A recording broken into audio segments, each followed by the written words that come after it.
So, ito.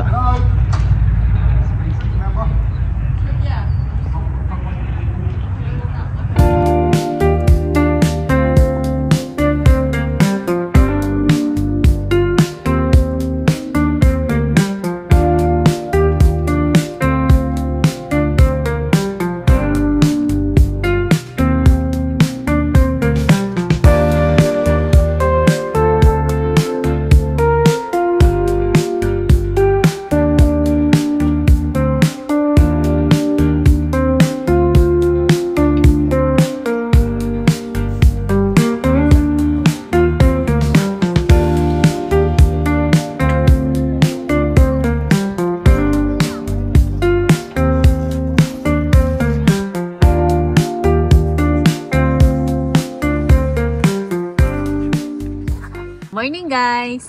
Andito na naman tayo sa isang episode ng Nurse Abroad. Nandito po tayo sa isang university sa Cambridge.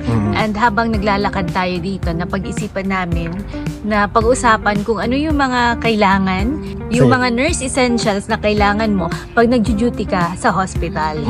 We will list a couple of items na feeling namin is essential talaga if you're a nurse working dito sa UK. Ito yung mga must-have namin, lalong-lalo na pag nag-duty ka ng 12 hours. So ako, unang-una is yung sapatos talaga. Yung sapatos, especially pag nag-duty ka sa ward, kasi madami dito mga buzzer, lakad, back and forth, and then minsan wala pang porter, ikaw pa magpupush ng bed, so kailangan mo talaga ng isang comfortable na shoes. Yung shoes namin is color black.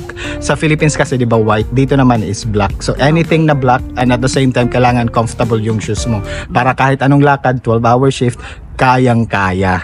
Another nursing essential for me is yung ballpen. Sa Pilipinas, alam natin yung, di ba, yung ballpen na maraming kulay, red, blue, green, black, lahat-lahat na. It's very important as well dito, although yung trabaho namin dito is all computerized na. No need na ng ballpen, pero at the same time, during handover, kailangan mo talaga siyang gamitin para ma-highlight mo yung mga importante na kailangan mong magawa.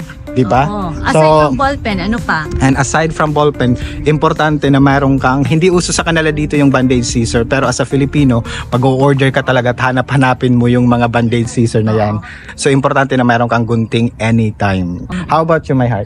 Ako, nandyan din yung, syempre yung badge holder natin kasi yun yung access natin sa lahat ng mga wards at sa lahat ng mga pupuntahan mo, kailangan may access ka and attach na yun sa badge holder mo. Okay. At the same time, nandyan din yung fleece. Yung fleece, hindi naman siya binibigay ng trust. So, para naman sa akin, kailangan din natin ng penlight. So, usually binibigay ito ng trust. Pero if you want to have your own penlight, meron namang mabibili. Doon pala sa penlight, yung penlight hindi naman ginagamit lang sa neurobs, pero ginagamit yun especially pag night shift. Yung alam mo pupunta ka sa isang bed tapos sarado na yung light lahat. So, bali flashlight na din siya. Oo, slash penlight. And at the same time, pag uuwi ka ng gabi, pwede mo na siyang pang light sa daan. Oo, flashlight. So ako naman yung iba pa mga nursing essentials na kailangan talaga. For me personally lang during pag nag-duty ka sa ward is, unang-una is yung water bottle. So, yung water, kasi palagi tayong nagsasabi sa mga pasyente natin na drink your water, pero ikaw nakalimutan mo nang uminom for 12 hours. Kasi tayo mga nurses is magagaling tayo magpigil hanggang sa nag-UTI na lang at the same time late na natin nalalaman may mga kidney problems na tayo. So always make sure puno yung water bottle mo para hindi ka na punta sa water dispenser at then makakainom ka anytime. Importante din dito, pero depende na to sa inyo ha. Meron tayong mga sariling mug sa hospital. Kasi dito, meron tayong mga coffee break, tea break. So at least pag 5 p.m. Yes, meron na tayong biscuits and tea. Yung pinaka-importante din is yung lunch box. Kasi nga, pag masyadong busy ka na sa ward at ayaw mo nang mag-break, minsan magla-lunch break ka pero parang saglitan lang. So importante na meron ka ng dalang baon. Otherwise, pupunta ka pa sa concourse, pipila ka pa doon. Additional time na matatanggal sa break mo. So mas maganda na yung may sarili kang lunch box, may sarili kang baon, para pag break mo, diretso ka sa inyong staff room, kain, and then balik sa work. Ang sunod naman is kailangan natin ng mga hand cream. So, sa palagi nating hand washing, minsan nagda-dry skin na yung mga kamay natin. So, kailangan natin ng hand cream. Lalong-lalo na pag nagda-dry, kailangan natin yung mag-moisturize. So, aside from hand cream, syempre sa mga girls, kailangan natin ng Kikay Kit. Diba? Yung mga lip gloss, baka mukha na tayong, mas mukha tayong pasyente kesa dun sa mga pasyente natin. Mga basic essentials lang. Pang retouch lang. Retouch lang. Isa pa is yung hand sanitizer. Kahit maraming hand sanitizer sa hospital, mas maganda din pag you have your own hand sanitizer. Kasi minsan pag gusto mo talagang mag-wash ng hands tapos wala kang wipes or sanitizer, mas maganda when you have your own. Diba? Okay, at ito, pinaka-importante yung mga vitamins, syempre. Especially to improve our immune system. So, kami, gustong-gusto namin yung Cons Ace. So, meron na siyang zinc para maganda yung tulog mo. And at the same time, meron siyang vitamin A, C, and E. Wow, kompleto. Parang sentrum. Wow, kompleto. Parang sentrum. Hindi, Cons Ace nga.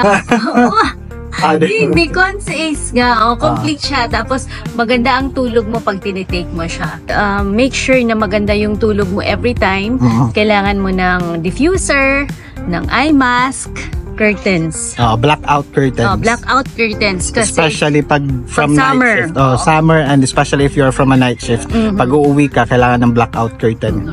So yun ang mga nursing essential para sa aming dalawa ni My Heart. Hindi ko lang alam kung ano yung mga nursing essential. Sa mga nurses out there na nanonood ng aming mga videos, just comment down below, baka may mga nakalimutan pa kami. For those na nag-subscribe, nag-share, maraming salamat, and see you guys sa next episode ng aming Nurse Abroad. So pagpatapos na yung duty, of course, at the end of the day, pag uwi mo sa bahay, pagkaupo mo, mararamdaman mo yung mga sakit sa mga kasukasuan. Ano yung mga kailangan mo sa bahay? Yung mga essential na kailangan mo talaga, hindi to dapat mawala. As a nurse, yung mga nursing essential natin na kailangan na meron tayo nito sa bahay, anytime pwede nating makuha is, para sa akin unang-una, Omega Painkiller. Yan. Oo. Hindi lang yan, pati yung efficacent. Kailangan mo yan sa mga kasukasuan. So, andito na naman tayo sa isang episode ng Buhay Abroad.